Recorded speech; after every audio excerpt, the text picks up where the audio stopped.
de Shakespeare dans la mise en scène de Thomas Joly, qui nous a proposé une grande aventure de presque d'une journée, presque 24 heures.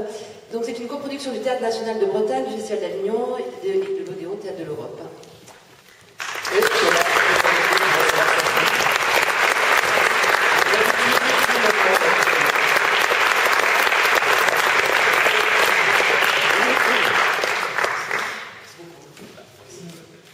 Merci. Bah, je n'ai pas, alors, finalement. Il y a l'équipe qui est là, vous pouvez le rejoindre. Non, merci. Pour vous dire, on sent que la représentation de 18h a achevé hier au petit matin. Nous étions tous à Rouen ce matin, donc on a fait, pour une partie de l'équipe, le déplacement. Parce que ce prix nous touche beaucoup, me touche beaucoup. J'ai une grande considération pour ce prix-là. C'est mieux que les Molières, hein. Pardon ? C'est mieux que les Molières. Je ne le dirai pas. Mais une grande considération, d'abord parce que, oui, les critiques, bon, c'est vrai que le mot est bon, d'accord, mais vous êtes quand même le lien entre nous et le public, les artistes et le public, et pour ce projet qui en effraie plus d'un, parce qu'il dure longtemps, parce qu'il est... il est effrayant avec ces 18 heures de représentation, cette espèce de grande traversée à oser. Eh bien, non seulement pour ce prix, mais aussi pour toute la couverture, je peux vous le dire là, du coup, dont Henri VI a bénéficié toute la saison. Merci pour ça, c'est important de faire en sorte que popularité et exigence soient alliées, et vous y avez œuvré aussi, comme nous. Ce prix récompense le travail de 4 années pour 51 personnes, si je ne me trompe, qui... à l'administration, à la technique et au plateau. Les artistes ont travaillé sur cette œuvre absolument improbable, qui est une aventure folle. On sort effectivement de cette représentation ce week-end, on repartira l'année prochaine en tournée. On sait que le spectacle se terminera là, bientôt, en décembre, donc c'est une jolie récompense avant la fin. Avant de recommencer la suite, Richard III, et après on arrête. Avec Shakespeare, on passera à autre chose, c'est promis. Le prix Georges Lherminier, c'est-à-dire le meilleur spectacle théâtral créé en région. Non, en province. Non, en région. Non, vous avez un débat. Moi, j'aime beaucoup le mot province. Mais bon, parce que je viens moi-même de province. Donc, il récompense la Fabulation de Pier Paolo Pasolini, qui est un auteur peu montré, mais que Stanislas Nordet a osé mettre en scène pour notre plus grand bonheur. Et c'est une coproduction du théâtre de Vidy-Lausanne, du Théâtre National de Bretagne et du Théâtre de la Colline.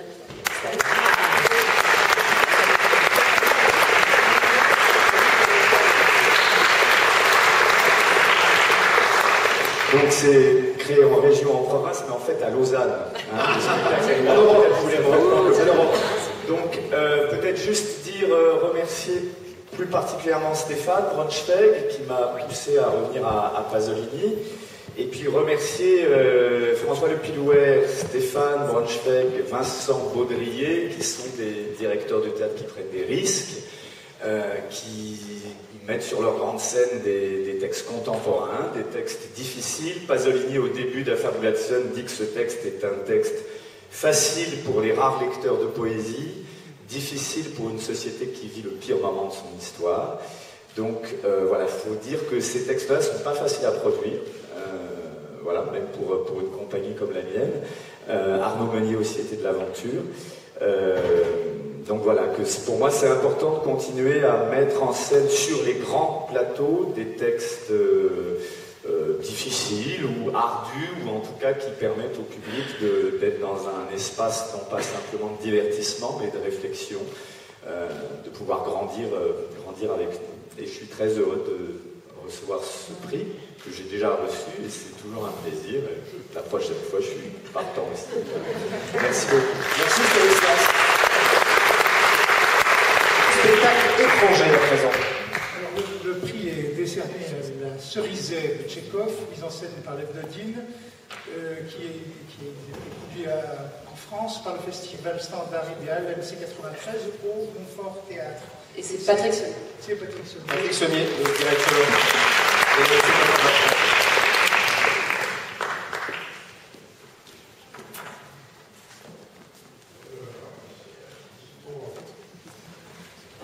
Donc, deux, trois choses juste avant. Lev Dodin avait étrangement, quand la censure a été temporairement, dirons-nous, abolie en Russie, s'était mis à monter Tchekhov, ce qui était assez paradoxal après avoir pris des risques énormes avec, par exemple, la frère et sœur d'Abramov, un théâtre très combatif. Et puis il avait monté, c'était une production de l'Odéon, il avait monté en 1994, c'est-à-dire exactement il y a 20 ans, cette même Cerizay, et il faut dire que c'était pas terrible. C'était même un souvenir qu'on essaye d'oublier dans la carrière de Lev Dodine. Et il y a cette belle chose, c'est qu'à 70 ans, en ayant travaillé de manière très pour lui qui travaille toujours 2 ans les choses, il a fait ça dans une espèce de rêve, dans un espèce de somnambulisme, et il a produit à 70 ans cette deuxième version de la Cerizay qui est une bonne nouvelle. Qui est une bonne nouvelle parce que ça veut dire que c'est vraiment un très grand artiste. Il faut dire aussi une autre chose, c'est que les spectacles ne rentrent pas comme dans des boîtes de chaussures comme ça. C'est toujours un grand risque pour un spectacle de passer de son lieu de création à un autre lieu.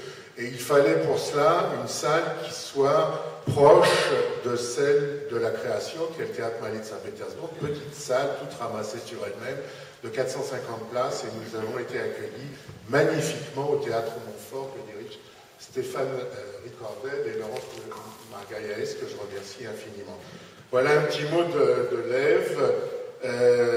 Chers collègues et amis, je voudrais exprimer ici ma gratitude personnelle et au nom de la compagnie pour cette reconnaissance chaleureuse de notre travail. Dans ce monde tumultueux où la culture est constamment maltraitée, mais ne défend pas beaucoup ce qu'elle apporte, il existe peu de moyens pour encourager les artistes et pour qu'ils se sentent compris. Aux acteurs et à moi-même, vous avez offert une chose précieuse, un témoignage de ce que les réflexions, pensées, espoirs et peurs que nous avons mis dans la Cerizay ont été appréciés et aimés de vous. Je vous en remercie et vous salue chaleureusement.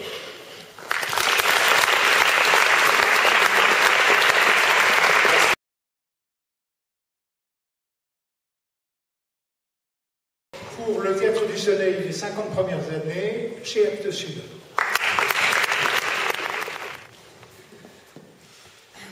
On se dit qu'on va pouvoir parler facilement, mais quand on est là, c'est beaucoup moins facile.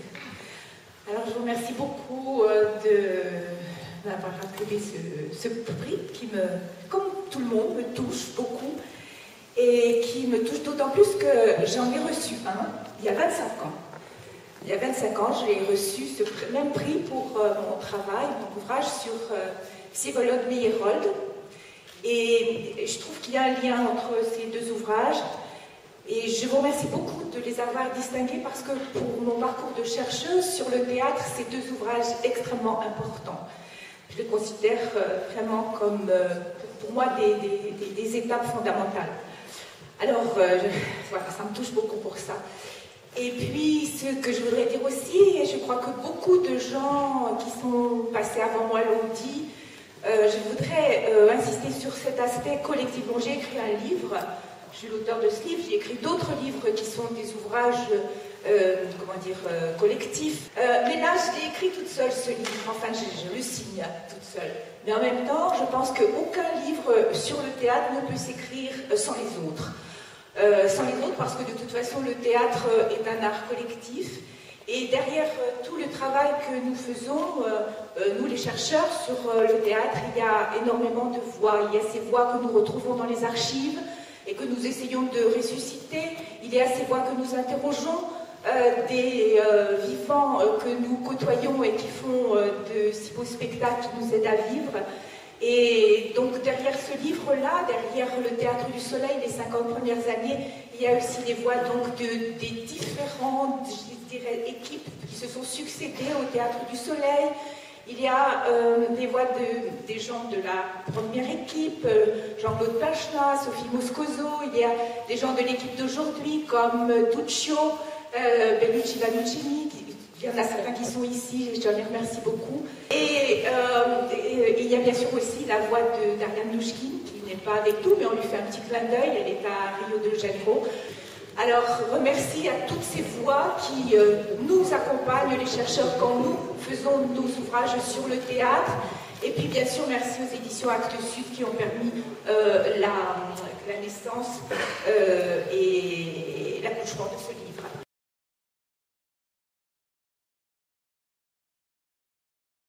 Merci de cette distinction, ça me fait extrêmement plaisir.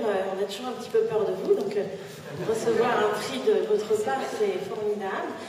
Je voulais associer à ce prix particulièrement mon ami à la ville comme à la scène, David Clavel, qui est là-bas, et qui m'a énormément soutenu pour... vous voyez, c'est un collectif, donc nous avons fait un travail collectif, mais j'avais quand même un coach personnel, et j'ai voulu qu'il soit là ce matin pour le remercier devant tout ce monde. Et aussi ma répétitrice, Marie-Joëlle Pedretti, sans qui je ne saurais plus apprendre de texte, car c'est la vieillerie, ça commence à se déglinguer. Mes soutiens personnels, donc Jean-Pierre Laurie et Jean-François Gabard, mon agent. Voilà. Et dire que jouer Tchekhov, c'est un rêve, et surtout Anna Petrovna. J'avais vu Anne Alvaro pour la première fois avec Nils Arestrup dans Platonov. C'était des mois, vous avez dû le voir aussi, au théâtre d'Aubervilliers. Et ce rôle j'avais peut-être 14 ans, et ce rôle m'avait tout de suite happée. Je l'ai revu ensuite dans la mise en scène de Claire Lannes, toujours Anne Alvaro.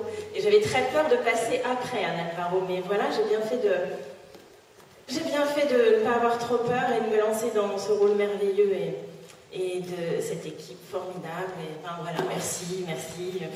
Le théâtre peut être très dangereux, le théâtre peut être formidable, n'est-ce pas Micha? Moi, je me suis moi-même cassé le petit doigt de pied en jouant Platonov. Mais voilà, non, merci, allez, j'arrête. Merci.